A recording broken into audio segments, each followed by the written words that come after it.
We're talking about sanity, serenity, and security, but what does it mean to be sane? You know, we're in a world where it looks kind of crazy out there, a lot.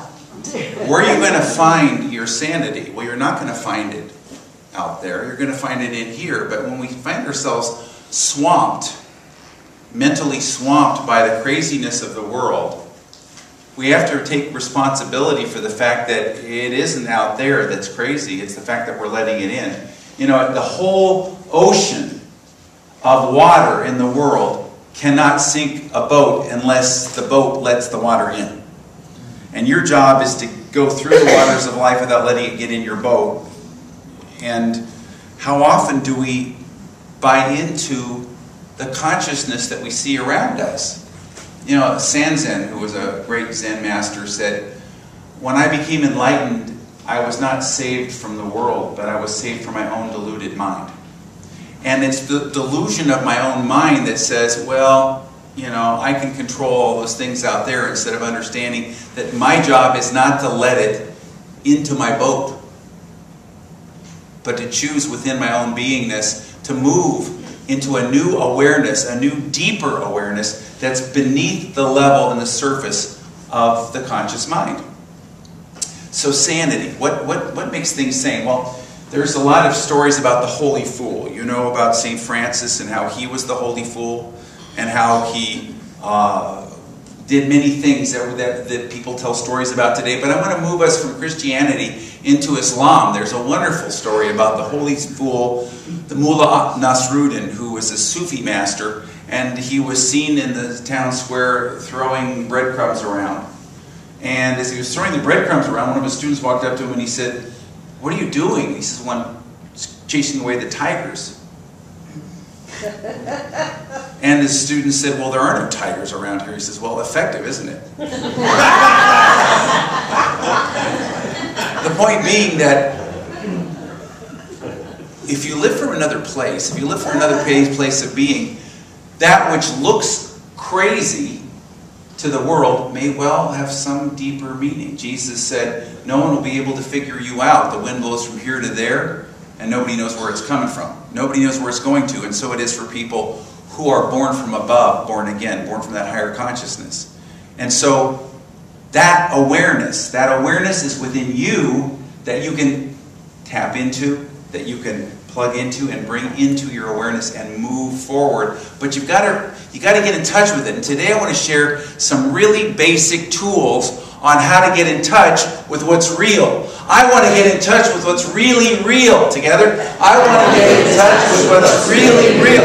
And I want to let go of what is not really real together. And I want to let go of what is not really real. How do you do that? Well, there's a wonderful technique, and I've shared it before, but we've got a little flyer outside of Fellowship Hall.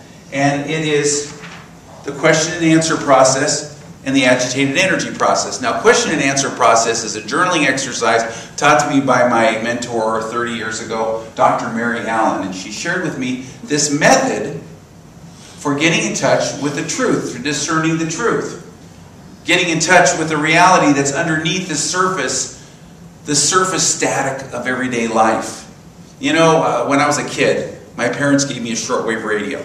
And what I really enjoyed doing was trying to tune in faraway stations. And the first step was to tune it in, and that's like discerning the truth. But the problem was that there was always some, Cuban or Soviet jamming that went on, so that you had a hard time listening to it. You had to really be careful to get that static, to get that noise out of the way. And so the sanity is tuning in the station. The serenity is tuning out all the static so you can discern it.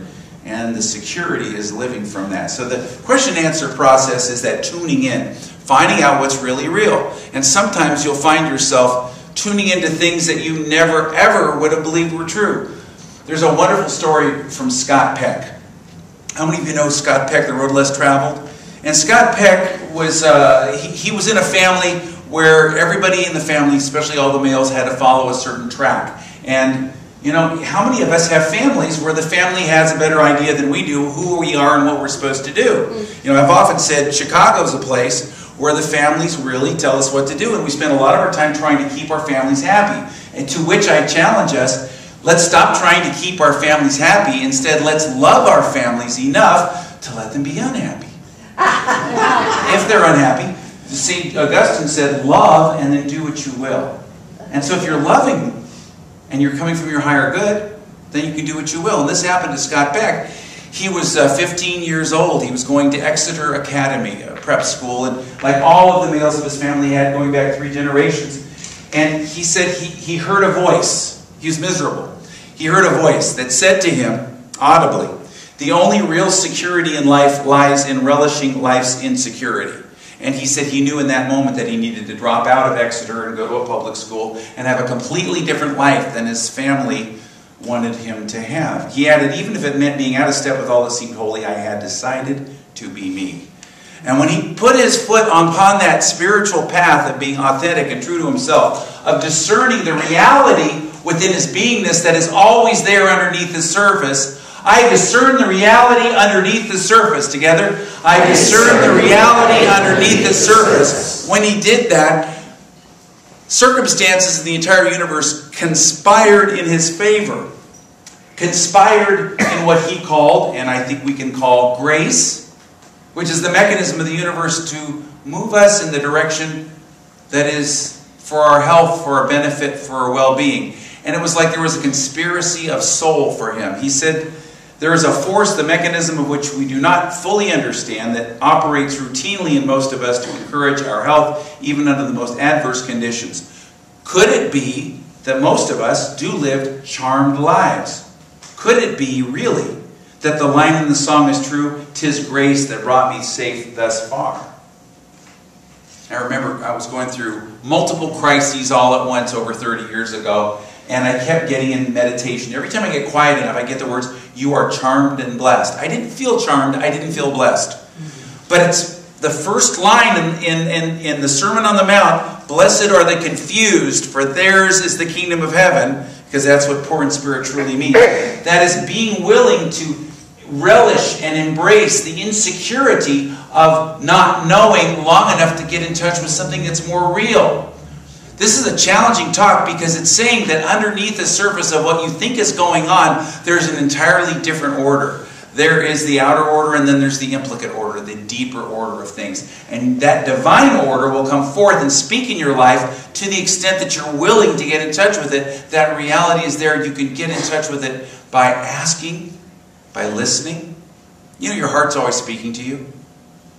Your heart's speaking to you 24/7. It's been speaking to you for how many years? Well, how old are you? And how old is your soul? But it's the only way to get in touch with it is to engage with it. To be fully engaged. To fully engage yourself with your soul by asking questions of your heart and then listening. Your heart will speak to you. Your heart is the gateway to your intuition. That intuition that spoke to Scott Peck at Exeter and got him to stand up, not against his family, but for his soul. You know, standing up against anything has no power. But standing up for your soul has power. And in his case, he had a lot to deal with because they gave him a lot of disapproval. But he loved them enough to let them be upset, and he followed his guidance. In your life, where do you need to stand up for something? Somebody once said, God always says yes. Now, sometimes the guidance is not to do something, but there is always a deeper yes, and that is where you come from. Martin Luther King did not stand up against the forces opposed to him, but he stood up for justice. He stood up less against injustice than for justice. Gandhi, although he was very willing to call out the British colonial powers, wasn't standing against them. He was standing for the spiritual principles that had to be expressed. Jesus did not stand against the crucifixion. He didn't rail against it. And he was willing to detach from the behavior of the people around him, but he stood up for resurrection. He didn't so much say no to death as say yes to life. In your life, where are your strengths? Even on a personal level, where are your strengths? The strengths of being of your soul, but also your personal strengths. And how often do you engage and relish those strengths? Or are you so picky about your so-called weaknesses? Come from your strengths. Recognize your strengths. Cherish your strengths. Look into your soul and see what you can say yes to. Because that strong yes, getting in touch with that sanity of what really is real, that is where you're going to find the transformative power of your soul. But then, of course, that which is the opposite of it always does come up. You don't rail against it. You know, when Jesus was on the cross, he didn't try to explain to them, didn't try to reason with them, didn't try to get it across to them. He just loved them, but he recognized that there was a higher power, and he came from that. And in our lives, we need to love those people around us and let that go. So there's another method here, which is called the agitated energy process. You can get these sheets right outside of Fellowship Hall. The agitated energy process is essentially getting in touch with your uncomfortable feeling, asking what false belief is generating it, and then asking for a new true belief. Getting in touch with something that is deeper, a deeper truth, but uncovering and releasing that which is in the way. And it's so powerful. So what kind of false beliefs are you holding about reality? What is it that's keeping you? What's the static that's keeping you from tuning in the truth, the reality, the sanity, and the radio of the soul? You know, there's a wonderful story from Jesus' time about Mary and Martha. And people often have a hard time with this, but it's beautiful because it talks about where we need to live from. Jesus and the disciples were on their way and came to a village where a woman named Martha opened up her home to him. She had a sister named Mary who sat at the Lord's feet listening to what he said. But Martha was distracted by all the preparations that had to be made. She came to him and she asked, "Lord, don't you even care that my sister's left me to do all the work all by myself? Tell her to help me." Now, how often do we go to God and say, "God, it's not fair and I don't like it, and you go tell them to do this, and you change this condition, and you take this person out"? And Jesus said, "Martha, Martha, you were worried and upset about so many things, but there's only one thing that's necessary. Mary's chosen what's better, and it will never be taken away from her." What is that thing? Well, it's the now moment. It's the strength of being. It's the reality that you're tuning into. And you may at times have to detach, disengage, disentangle. Serenity, which Megan sang so beautifully about in her song. Serenity is detaching from that which is not real. And detach means not tact to something. You know, there's a great West African folktale, and people, you know, have misunderstandings about it because of Walt Disney and all this, but it really is a great West African folktale that has been taught for centuries, if not millennia, and it's the tar baby. It's the idea of getting tacked to something that's an illusion by engaging with it unnecessarily and deciding to ourselves, no, I'm not going to get into that argument. I'm not going to get into that unnecessary conflict. I'm not going to fight against the thing that looks so negative there. I'm going to instead come from my strength. And that means letting go of the idea that all of those things that we think are so important, like Martha, are running our lives. We run around like chickens with our heads cut off. We're running around doing this and doing that. It says she's distracted by these many things. Doesn't mean that we shouldn't do the things that are ours to do in life. But how often do we say, I don't have time to meditate. I don't have time to journal. I don't have time to pray. I don't have time to sit outside in the cold and enjoy nature. I don't have time to engage with the loved ones. I don't have time to play with my children. I don't have time. I don't have time. That's Martha. And you know what the weird thing is? If you take the time to do that which your soul is calling you to do, you'll have time to do the other things. In fact, you'll have more time. I've seen this over and over again, that if I'm called to do the spiritual thing, if I'm called to do that which is mine to do, the other stuff just gets done fast. But if not, it just takes forever. You know the old saying, if you want something done, give it to somebody who's busy. Well, if somebody's engaged, if you're engaged, you're going to get everything done. There's plenty of time. You'll have more time. It's like tithing. You give it away and you get more. If you are engaged with your spiritual practices, if you're engaging yourself with that time, you will get more time. So there's sanity, which is getting in touch with what's real. There's serenity, which is letting go of what's unreal. And then there's security. And security is living from that place within your being where you not only listen to, but you trust and follow that guidance that is coming to you. And that is really a powerful, powerful journey. And it's not always big things. Often it's a little thing. Stopping, looking at that flower, taking a moment to listen. And one of the most beautiful ways to do this, I was sharing during the meditation, is talk to your heart. Your heart is always there. It's always speaking to you. Listen to it, and then ask it questions. And get into a relationship with your heart. You know, when I was going through my annual review a couple of years ago, they asked, there's one of the questions in it, what do you want to do differently? And what I said, I want to be less involved and more engaged. And, you know, it was a question, well, what does that mean, less involved? Involvement is on an ego level, it's on a personal level. But being engaged is on a soul level. So not taking things personally, not getting involved on an ego personal level, taking things personally, but moving to a soul level where you're truly, truly engaged. And how do you get in touch with that soul? You engage with your heart. That's the gateway to your soul. And you listen. So I just feel like even though it's early in the time, this is the time to do it. So let's do that. If there's something that you're looking at in your life, take a moment and invite your experience of your heart to give you the answer that you're looking for. And just once again, letting go of the papers in your hands, becoming aware that in this moment, there is that which is deep within your being. It's represented by your physical heart. So feel the beating of your physical heart. Become aware of it. Become aware that the heart is beating in your chest. Always giving life force energy to your body. Always circulating the good. And now drop into a deeper heart. The heart that is at the center of this universe. The sacred heart, the cosmic heart. And it is your own true heart. This heart is speaking to you.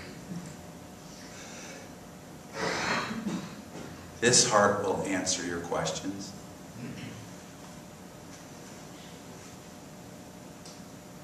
This heart has an answer for you, has a message for you. Take a moment to ask any question that you have to this heart, and then go into a silent, open space of I don't know, and listen.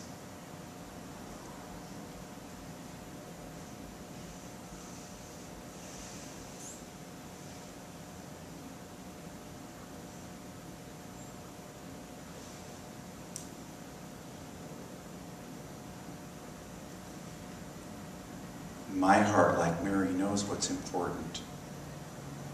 My heart sits at the feet of my spiritual source and listens and takes it in. I make a deeper, true commitment to my heart of hearts, that essence of my being. And I listen and I act. And I say, thank you, God. And so it is. Amen. And now we get ourselves in touch with this now moment, which is all there is. So we take a deep breath, and we let the breath out, and let go of all the papers in our hands and open our palms. Allow ourselves to feel the receptivity, the spiritual peace that comes when we let go of what's familiar. By letting go of what's in our hands, we're saying to the universe and to our own self, I'm letting go of what's familiar, what I think I know. I'm willing to experience something new. I take another deep breath, I let it out. And I take a moment to talk to my heart. There in the center of my being is my heart. And I begin by focusing on my beating heart, the physical heart of me. I get in touch with this beating heart. I feel it in my chest. How often do I slow down enough to become aware of that nourishing, life-supporting energy that's constantly generating, circulating the life force energy in my body? And now I move my awareness deeper, and I become aware that there is a deeper heart, a spiritual heart. A spiritual heart, that outer heart only is an outpicturing of, outformation of. That inner heart, the spiritual heart of love in me, is connected with all the hearts in the universe. It's my gateway to God. If I have a question, I can always ask it there. First, I have to get in touch. And I do that now. Thank you, oh dear heart of mine. My beloved master heart. My spiritual essence in my heart. Thank you for your support. For all the years that I perhaps didn't know you were there and would not listen, even though you were talking to me all along. I get in touch with you. If there's something I want to know I can receive an answer now. Beloved spiritual heart and the hearth of my soul.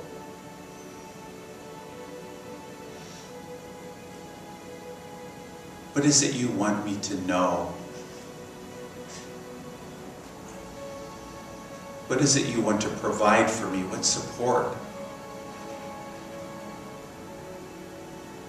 Your great love, unconditional love for me, is flowing, is molten love, flowing. And so I take a moment and I talk to you, O beloved heart.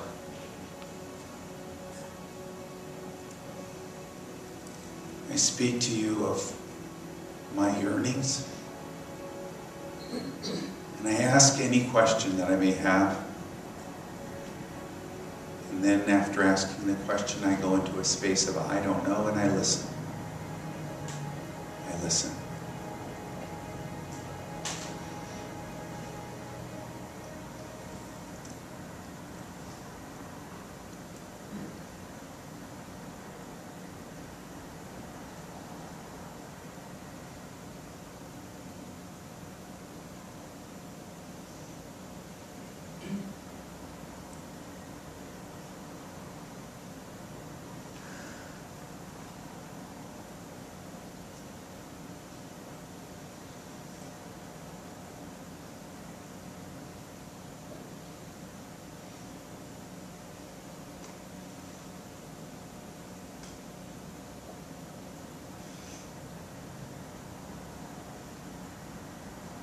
So the beauty of this exercise is that we don't have to be aware of what we've received. For the soul has heard and the soul knows, and our willingness to listen, to drop down into that listening heart, has done all the work. And we are ready to experience something new as we move into our world, fully engaged with that heart of hearts within us, that wellspring of love, that heartfelt, intuitive awareness that has all our answers. We just say thank you. Thank you, and so it is. Amen.